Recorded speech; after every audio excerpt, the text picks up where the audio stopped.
آج کا ہمارا موضوع ہے سرائیکی زبان کے قدیم نام۔ زبان کوئی بھی ہو، اس کے مختلف نام مختلف ادوار میں موجود رہتے ہیں، اور آخر کار کوئی ایک نام ایسا ہوتا ہے کہ جس پہ سب لوگ متفق ہوتے ہیں، اور وہ نام پھر اس زبان کے لیے خصوصی اہمیت اختیار کر جاتا ہے۔ ہم اگر سرائیکی زبان کے حوالے سے دیکھیں تو یہ ظاہر ہوتا ہے کہ اس کے ناموں کو 3 حوالوں سے ہم دیکھ سکتے ہیں۔ پہلی بات تو یہ کہ جغرافیائی حد بندی، یعنی مختلف علاقوں کے حوالے سے دیکھیں گے کہ علاقوں کے حوالے سے کون کون سے نام کس علاقے کے لیے معروف ہوئے۔ پھر کچھ نام ایسے تھے جو سمت کے حوالے سے، یعنی ڈائریکشن کے حوالے سے بھی معروف ہوئے۔ ایک نام ایسا بھی ہمارے سامنے آیا ہے جو پیشہ کے حوالے سے۔ تو بہرحال ابتدا کرتے ہیں جغرافیائی حد بندی سے۔ تو جغرافیائی حد بندی میں سب سے اہم نام جو ہے وہ ہے ملتانی۔ اس زبان کا سب سے اہم نام، سب سے قدیم نام، سب سے زیادہ معروف نام ملتانی ہی رہا ہے۔ ابوالفضل نے آئین اکبری میں بھی اسے ملتان ہی کی زبان ملتانی کہا، اور اسی طرح ہم ڈاکٹر ماہر عبدالحق کے پی ایچ ڈی کے تھیسس کو دیکھتے ہیں تو وہ مقالہ جو ہے وہ ہے ملتانی زبان اور اس کا اردو سے تعلق، یعنی دراصل وہ اسی سرائیکی زبان ہی کے حوالے سے ہے، لیکن اس کا نام ملتانی زبان رکھا گیا کیونکہ ڈاکٹر ماہر عبدالحق نے یہ تھیسس 1953 میں پنجاب یونیورسٹی میں جمع کرایا تھا، اور 1957 میں اس پر پی ایچ ڈی کی ڈگری دی گئی، جو کہ پنجاب یونیورسٹی کی 4تھی ڈگری ہے۔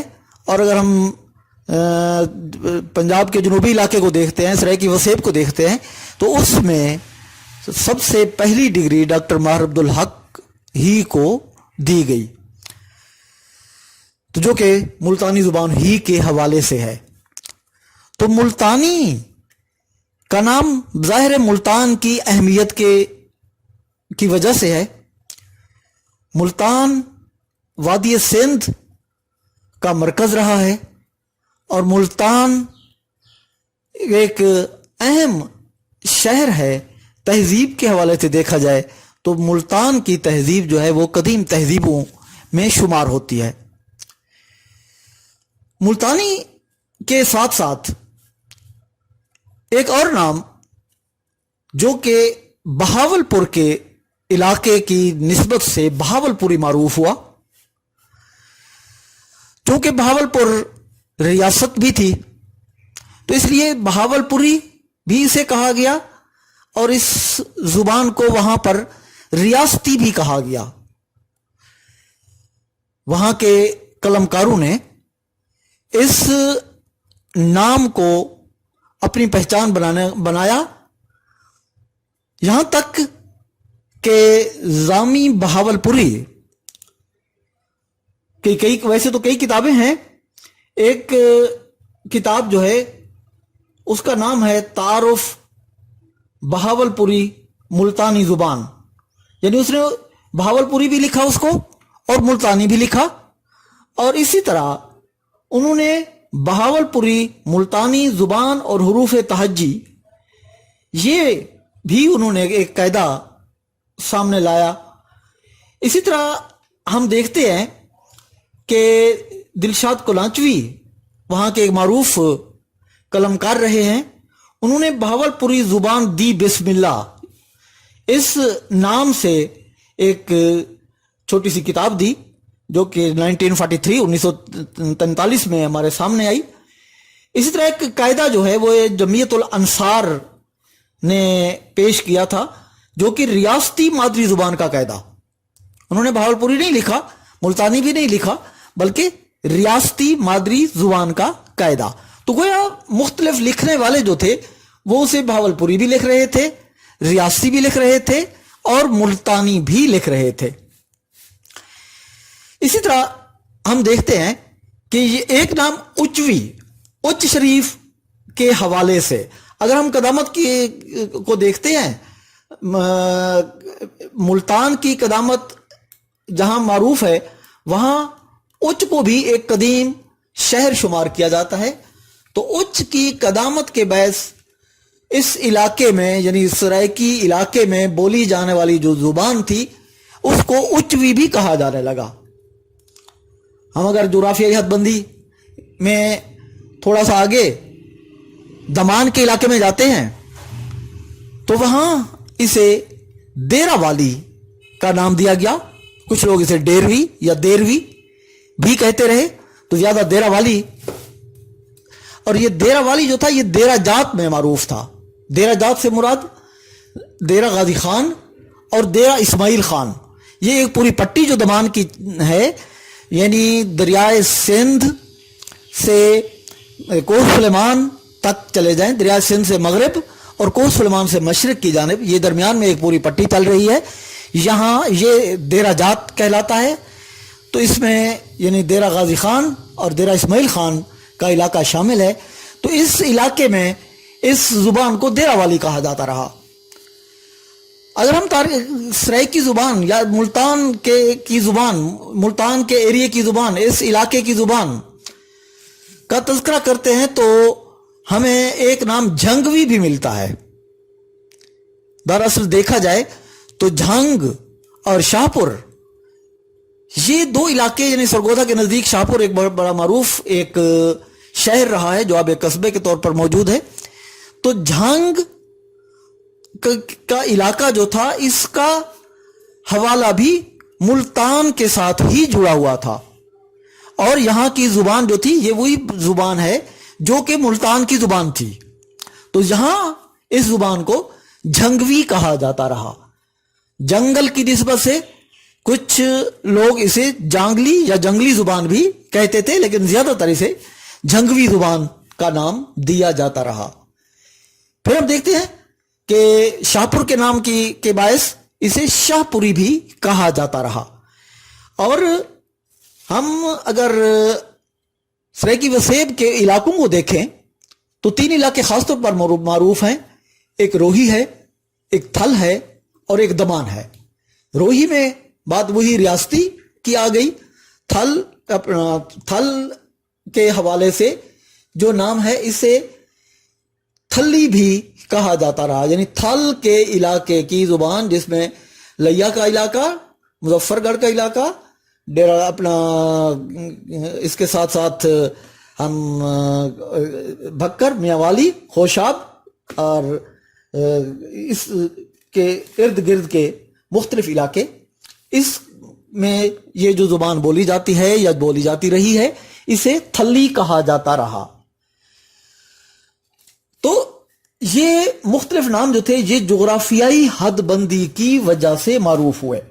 ہم جغرافیائی حد بندی کے علاوہ دوسری بات جو کر رہے تھے وہ تھا سمت کے حوالے سے نام۔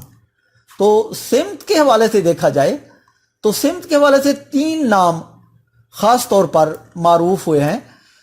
ان میں ایک نام جو ہے وہ ہے لہندہ، ایک نام ہے لہندی اور ایک نام ہے سرائکی، یعنی کہ یہ نام پہلے سے ہی معروف ہوئے۔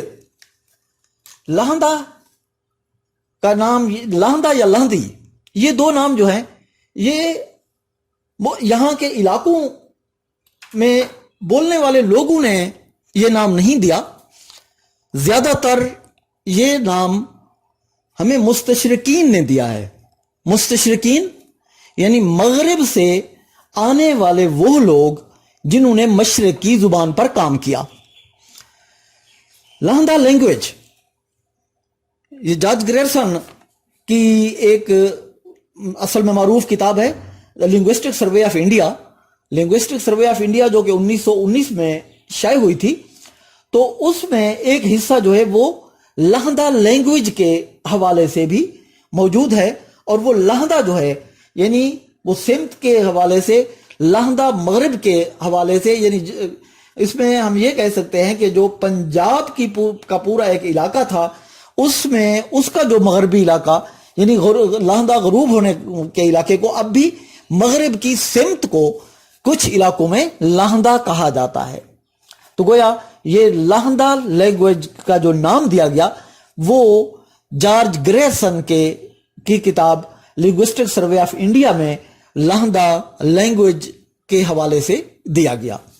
اسی طرح ہم دیکھتے ہیں کہ ایک روس کے ماہر لسانیات ہیں جن کا نام ہے یو ایس سمرنوو، اردو میں اسے سمرنوف لکھتے ہیں، اگر انگلش میں ہو تو NOV یعنی سمرنوف لکھا جاتا ہے، لیکن سمرنوف اردو میں عام طور پر لکھا جاتا ہے۔ تو ان کی کتاب کا نام ہے دا لہندی لینگویج۔ انہوں نے لہندہ کی بجائے اس زبان کو لہندی کہا، یعنی مذکر اور مؤنث کا ایک فرق جو تھا وہ یہاں واضح کرنے کی ایک کوشش کی گئی۔ پھر ہم دیکھتے ہیں کہ ایک لفظ جو اب ہمارے لیے سب سے زیادہ اہمیت کا حامل ہے، ایک زمانہ ایسا تھا کہ ایک علاقے کے لیے محدود تھا، تو وہ نام ہے سریکی۔ سریکی جو ہے یہ سندھ کے شمالی حصے کی زبان کو کہا جاتا رہا، یعنی سندھ کا شمالی علاقہ، یعنی سندھ کے سرے کی زبان، سندھ کے ابھے کی زبان۔ تو یہ ابھے کی زبان یا سرے کی زبان جو تھی اس کو سندھ کے لوگ، وہاں جو بولنے والے جو لوگ تھے وہ سریکی کا نام دیتے تھے۔ اس میں خاص طور پر سکھر کا علاقہ، اوباڑوں کا علاقہ، یہ یعنی کہ سندھ کا بالکل شمال کا جو علاقہ ہے، سندھ کا سرے کا جو علاقہ ہے، اس میں اس زبان کو سریکی کا نام دیا جاتا تھا۔ یعنی یہ نہیں ہے کہ آج دیا جا رہا ہے، یہ نام پہلے ہی وہاں کے لوگ جب بولتے تھے تو اس کو سریکی بولتے تھے۔ اسی طرح ہم دیکھتے ہیں کہ ایک نام پیشہ کے حوالے سے بھی ہمارے سامنے آیا، وہ نام ہے جٹکی۔ اصل میں سریکی میں جٹ کسان کو کہا جاتا ہے، کاشتکار کو کہا جاتا ہے، اور کاشتکار کی زبان یعنی جٹکی، تو یہ وہ زبان ہے کہ جس کو مختلف ماہرین لسانیات نے نام دیا ہے۔ یہ دو ماہرین، یہ دونوں مستشرقین ہیں۔ ایک کتاب کا نام ہے جٹکی گرامر، بلٹن نے 1849 عیسوی میں یہ کتاب لکھی، RF بلٹن، ان کی کتاب کا نام تھا اے گرامر آف دا جٹکی۔ اسی طرح ہم دیکھتے ہیں کہ ایک جوکس کے نام سے معروف ہے ایک ماہر لسانیات، اس کی کتاب کا نام ہے اے ڈکشنری آف جٹکی، یہ 1900 عیسوی میں ہمارے سامنے آئی۔ تو گویا یہ جٹکی جو ہے اس میں زیادہ تر یہ لوگ ڈیرہ غازی خان میں موجود رہے، تو انہوں نے اس علاقے کی زبان کو جٹکی کا نام دیا۔ یہاں یعنی جو کسان جو زبان بول رہے تھے، کسانوں کی جو زبان تھی، اس کو جٹکی کہا گیا، یعنی کہ جٹ کی زبان جٹکی۔ تو یہ گویا یہ مختلف نام جو تھے یہ ہمارے سامنے تھے، اور مختلف یہ اس زبان کے لکھنے والے مختلف ماہرین اس بات کے حوالے سے پریشان تھے کہ ہر علاقے کے لوگ مختلف نام اپنی زبان کو دے رہے ہیں۔ کوئی اسے اپنی کوئی تحریر لکھ رہا ہے تو اسے ملتانی لکھ رہا ہے، کوئی اسے اپنی تحریر میں بہاولپوری، ریاستی یا کوئی بھی نام دے رہا ہے۔ تو اس حوالے سے مختلف کانفرنسیں جو ہیں وہ منعقد کی گئیں تاکہ اس پورے علاقے کے لیے ایک ہی نام ہمارے سامنے ہونا چاہیے۔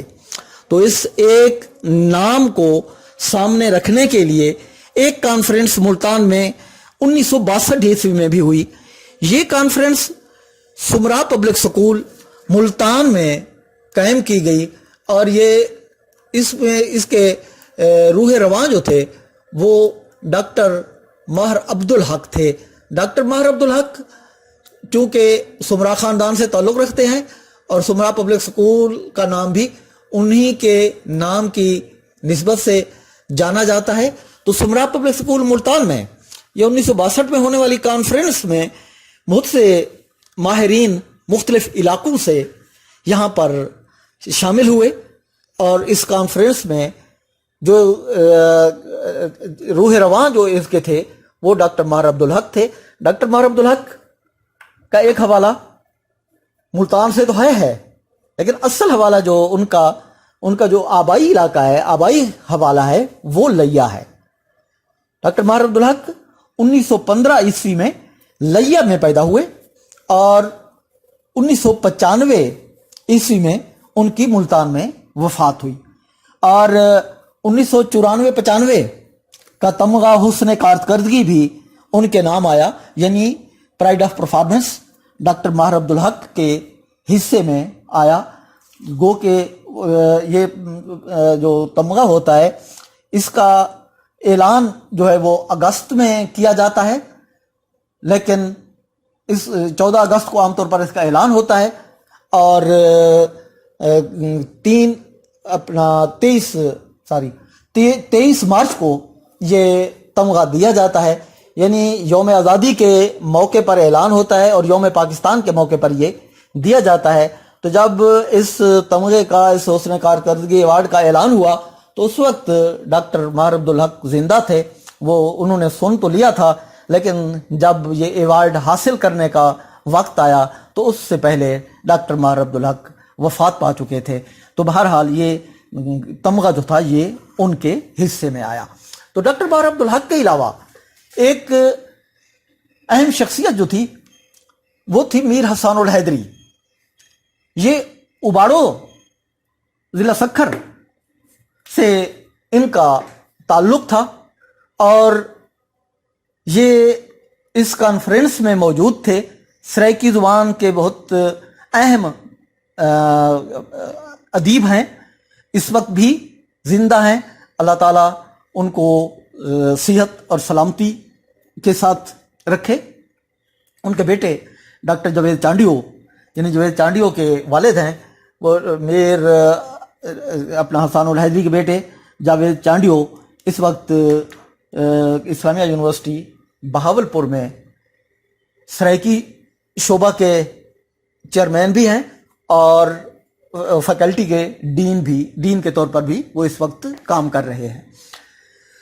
تو یہ میر حسان الحیدری جو تھے، یہ بھی اس کانفرنس میں موجود تھے، اور ریاض انور، یہ بھی بڑا اہم نام ہے، جو کہ دائرہ دین پناہ سے اس کا تعلق تھا، اور خواجہ فرید کے بارے میں بھی انہوں نے کام کیا، اور باقی بھی یہ سرائیکی ادب کے حوالے سے کام کرتے رہے تھے، اب تو فوت ہو گئے ہیں۔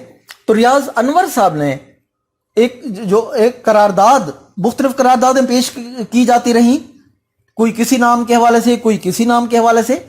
تو ریاض انور نے سرائیکی کے نام سے قرارداد پیش کی، جس کی سب سے پہلے میر حسان الحیدری نے تائید کی، اور پھر اس کے بعد دیگر جو شرکاء تھے، جن میں بہاولپور کے لوگ بھی موجود تھے اور دیگر علاقوں کے لوگ بھی موجود تھے، انہوں نے بھی اس سے اتفاق کیا، اور اس کے بعد یہ ہوا کہ اس نام کو پورے علاقے کے لیے استعمال کرنے کی اس کانفرنس میں منظوری دی گئی۔ تو گویا 1962 میں یہ نام پورے علاقے کے لیے معروف ہوا۔